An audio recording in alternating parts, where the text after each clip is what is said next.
What would happen if you built a refuge for a persecuted people in a place where another people already lived? In the next few minutes, you'll learn why this moral quandary is at the root of the struggle between Israelis and Palestinians. First, there are a couple of things it's helpful to understand.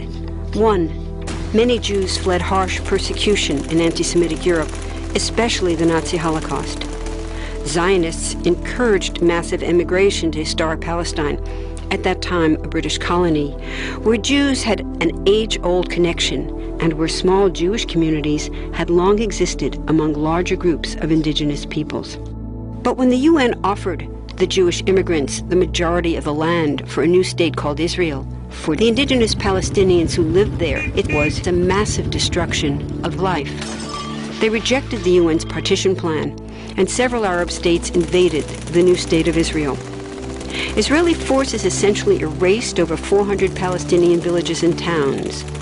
By the end of the fighting, Israel controlled 78% of historic Palestine.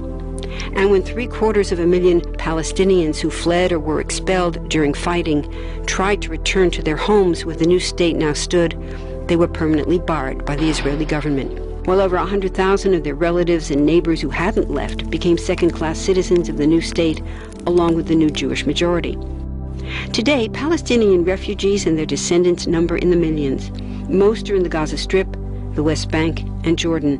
Many are spread throughout the world, with millions still living in refugee camps, seeking to return to their homeland.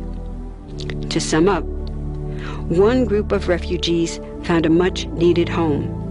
But in the process, a new group of refugees was created. Here's the second thing to understand. Israel was founded as a Jewish state. But now ask yourself, what exactly does that mean? People had lots of ideas about what a Jewish state should look like. Some called for equality for all citizens. But what was created, in practice, was institutional discrimination against non-Jews. In other words, Israel ended up being built on a blueprint of exclusion. The Israeli government wants maximum land and resources for Jews, but not the Palestinians living there. That's why, inside Israel, Jews get special privileges, including rights to land and housing, that are denied to the Palestinian citizens, who make up 20% of Israel's population. That's also part of why Israel has never defined its borders.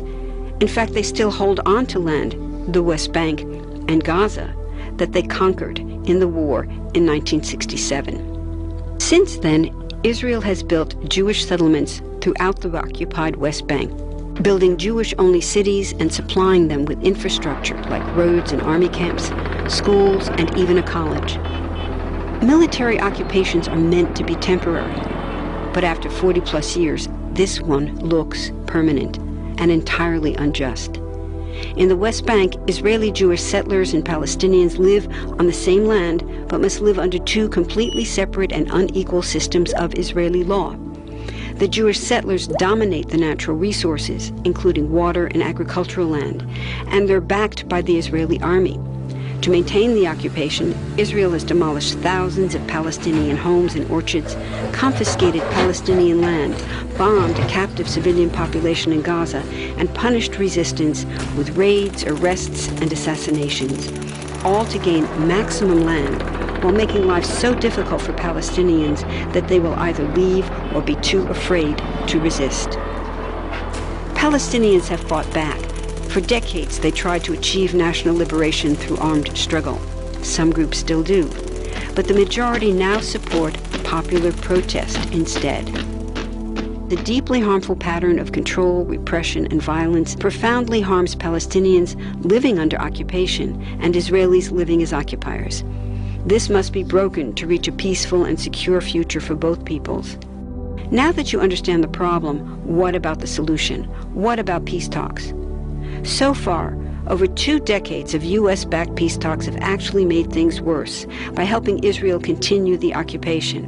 It's been years of talking while Israel massively expanded the Jewish settlements and literally redrew the map. Peace talks are good if they're real, but not when they're theater to cover a land grab. So now what? The current world superpower, the United States, has been a terrible friend, enabling Israel's destructive and self-destructive expansion onto Palestinian land by funding the Israeli military, the biggest recipient of U.S. foreign aid in the world. But there's another superpower that can make the difference: you.